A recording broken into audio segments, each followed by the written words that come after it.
इंसानियत ते पैरा आहे ऐं सचाई ऐं ईमानदारी ते जेको हले थो उहो ई कामयाबु आहे। सिधो रस्तो उहो आहे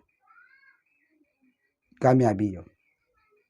ऐं दुनिया में ईअं बि ॾिसिजे खणी त माण्हू डोड़ंदा आहिनि डुकंदा आहिनि त भई हीअ करे वठां अचीव करियां फलाणो करियां ढींगड़ो करियां, पर उन्हनि डोड़नि डुकण वारनि खे कुझु बि पलो कोन थो पए।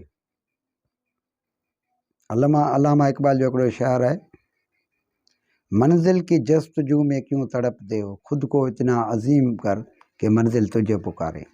जंहिं शइ जे पोयां पाण डोड़ंदासीं उहा पाण खे हासिलु कोन थींदी। पाण खे का शइ हासिलु करणी आहे त पाण खे उन इमेज ते आणणो पवंदो, उन कैटेगरी में आणणो पवंदो। पाकिस्तान जी क्रिकेट टीम में पाण चवंदासीं भले असीं वॾा क्रिकेटर आहियूं, असीं हिन में शामिलु थी वञूं हलिया, कहिड़े बि क्लब जो हुजे, पर इहे कोन थो थिए। उन जे लाइ उनखे उहे जीअं खणी हीअ चइजे का शइ भठी में पचाइजे, हिकिड़ो कचो दिलो जेकॾहिं पाण पचाए रखंदासीं, उन में पाणी विझंदासीं, उहो त लुड़ी वेंदो हलियो, ज़ेरा ज़ेरा थी वेंदो हलियो।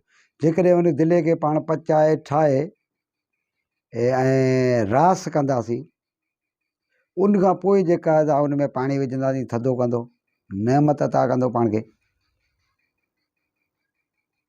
अहिड़े नमूने सां जब हिकिड़ो सिंधी जो मुहावरो आहे त कोरो दिलो जेको आहे सो पाण खे पाण छांव में विहारे थो। सो उन जेका मंज़िल अव्हांखे हासिलु करणी आहे त पहिरियां उन जे मुतलिक़ अव्हांखे पाण खे वधाइणो आहे, उन लाइक़ु बणाइणो आहे। ईअं कोन्हे मुंहिंजी हैसियत आहे कोन चवां भले वज़ीर आज़म थी वञा हलियो, ईअं कोन थींदुसि। मूंखे पाण में उहे हासिलातूं आणणियूं पवंदियूं, उहे जेके उन शोबे जे लाइ लाइक़ु मुंसलिक जेके उन सां शयूं या उन कैटेगरी में मूंखे पाण खे आणणो पवंदो, पंहिंजे वजूद खे आणणो पवंदो। अहिड़े नमूने सां इंसानियत खे जेको आहे सो इंसानियत जे लाइक़ु बणाइण जे लाइ त असांखे उहो इंसानियत ते पैरा करे इंसानियत जा जेके गुण आहिनि, वसफ़ूं आहिनि, उन मुताबिक़ पाण खे जेको हो पाण खे उन कैटेगरी में उन लेवल ते आणणो पवंदो। इंसान जो क़ुर में वॾो शान मान मरतबो, अलाह वटि वॾी इज़त आहे, पर असां खां बरक़रार नथी रखिजे। असीं दुनिया जे लालच में आहियूं। दोस्तो, कई अहिड़ा मिसाल मिलंदा, जानवर ॾिसंदा, जीत ॾिसंदा, ख़ुशि केर बि जेका कहिड़ी बि मख़लूक हुजे, पर उहा पंहिंजो मोह जेको आहे सो ख़ुराक ॾांहुं खणी वेंदी आहे। कॾहिं अव्हां इन ॻाल्हि ते गौर कयो आहे? जानवर ॾिसंदा, कीड़ा मकोड़ा ॾिसंदा, जीत जेके, उहे बि पंहिंजो मोह जेको हो ख़ुराक ॾे खणी वेंदा।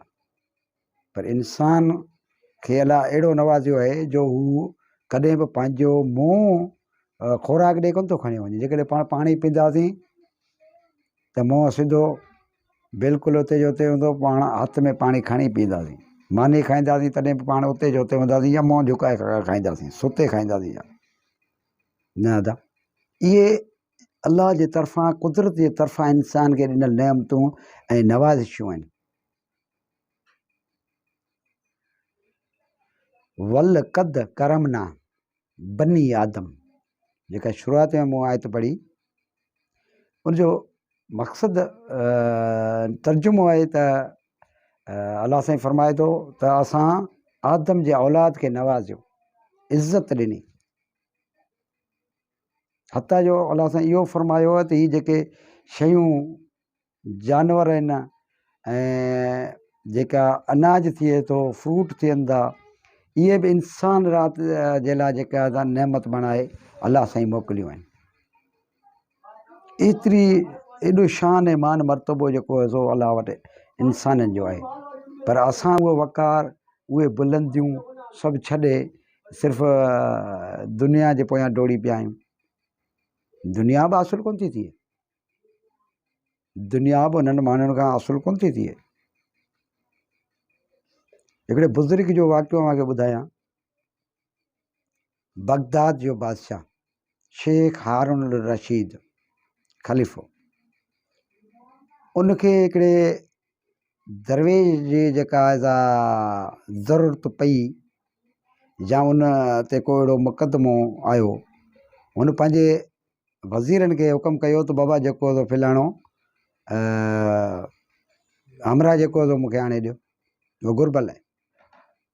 बाबा बादशाह जो हुकुम थियो, मिंटनि जो खेल थियो, चंद ॾींहंनि अंदरि जेको हुनखे पकिड़े हुज़ूर में पेश कयूं। हू दरवेश किथे आरामी हो ऐं बादशाह सिपाही जेको हुनखे घोको हणी तलवार जो जेको हयो त उथी वियो दरवेश, बेदार थी वियो निंड मां। जीअं पकिड़े खणी आया शेख हारून रशीद वटि। हिते हुन दरवेश अर्ज़ु कयो, क़िबला साईं, अव्हां जो छा न्याय आहे, मुक़दमो आहे, मूंखे त कोन्हे ख़बर, आऊं ला इल्म आहियां हिन ॻाल्हि खां। पर उन खां पहिरियां हिकिड़ो मुंहिंजो मुक़दमो आहे, मुंहिंजो हिकिड़ो न्याय आहे, उनजो जेकॾहिं इंसाफ़ कयो त आऊं मञा त वाक़ई इंसाफ़ जा अलमदार आहियो। चयो ॿुधा, चयो साईं इहो आहे त आऊं जेॾी महिल सुतल हुअसि, मूं हिकिड़ो ख़्वाबु पे ॾिठो। ख़्वाबु पे ॾिठो त आऊं वॾो हिकिड़ो बादशाह हुअसि, दुनिया जो वॾो बादशाह हुअसि ऐं उन तख़्त ते नशीन हुअसि। साईं खे चवां अलाही केतिरा मुंहिंजा वज़ीर हुआ, अलाही केतिरा मुंहिंजा सिपाही हुआ, अलाही केतिरी मुंहिंजी रियत ऐं माल मिल्कियत हो। छा न मूं वटि हो, एतिरो आराम ऐं सुकून में हुअसि। पर तुंहिंजे सिपाहियुनि जेको तलवार जो घोको हणी मूंखे निंड खां बेदार करे मुंहिंजी उहा रियासत ख़तमु करे छॾी। हाणे उहा मुंहिंजी रियासत मूंखे भरे ॾियो। हिते शेख हारून रशीद खिलणु लॻो ऐं हुनखे चई, चरिया ख़्वाबनि जी बि का दुनिया हूंदी आहे या इहा का हक़ीक़त जी ॻाल्हि आहे? छा जेको ख़्वाबु ॾिसे थो उहो बसि हुनजी थी वेंदी आहे छा? हे छो न? तूं ॿुधा, तूं जंहिं तख़्त ते हींअर वेठो आहीं, इहो तुंहिंजो सदा हयात हलण वारो आहे, इहो सदा ई तोसां गॾु हलंदो। छा तूं भला हिकिड़े ॾींहं जी या हिकु कलाक जी तूं गारंटी मूंखे ॾींदे त भई तूं हिन तख़्त ते वेठो आहीं, इहो हिकिड़े ॾींहं खां पोइ या कलाक खां पोइ या एतिरनि ॾींहं खां पोइ जेको तो वटि बाक़ी रहंदो? हिते जेको आहे सो शेख हारून रशीद नज़रूं झुकाए चई त ॻाल्हि सची थो करी, इन में को शक कोन्हे। ख़्वाब ऐं हीअ जेका दुनिया आहे इहे बिल्कुलु हम मिसल आहिनि। ख़्वाब जी का हक़ीक़त कोन्हे ऐं न ई हिन ज़िंदगी जी का हक़ीक़त आहे। अख ॿूट जो खेल आहे। दोस्तो, मुंहिंजो चवण जो मक़सदु इहो त माना जेका शइ पाण डोड़िया आहियूं, डुकिया आहियूं, वॾा अलाए कहिड़ा कहिड़ा कम कया, के सचा के कूड़ा के कीअं दुनिया जे लाइ कया, पर उन मां हासिलु छा कयो आहे? थोरो इन ते सोचो ऐं गौर वीचार करियो। कुझु हक़ीक़त ॾे अचो, इंसानियत ॾे अचो, पिरायो कुझु। दोस्तो, इन्हनि ॻाल्हियुनि सां आऊं पंहिंजे हिन वीडियो जी ईंड कंदोसां। अक्सर दोस्तनि खे शिकायत रहे थी त वीडियो तमामु वॾियूं आहिनि, पर दोस्तो अहिड़े नमूने सां थियो वञनि। सो अव्हांखे हिकिड़ी रिक्वेस्ट कंदुसि त मुंहिंजो हीउ नओं यूट्यूब चैनल आहे ज़ुबैर कपरी ऑफिशियल। अव्हांखे जेकॾहिं मुंहिंजूं कुझु ॻाल्हियूं मुतासिर कनि त इनखे सब्सक्राइब करियो, साथ ॾियो मुंहिंजो, ऐं अव्हां खां इस्लाह मां घुरंदुसि त थोरी मुंहिंजी इस्लाह करियो। ग़लति हुजां उते जेको आहे सो इस्लाह करियो, सही हुजां त उते मुंहिंजी हिमत अफ़ज़ाई करियो।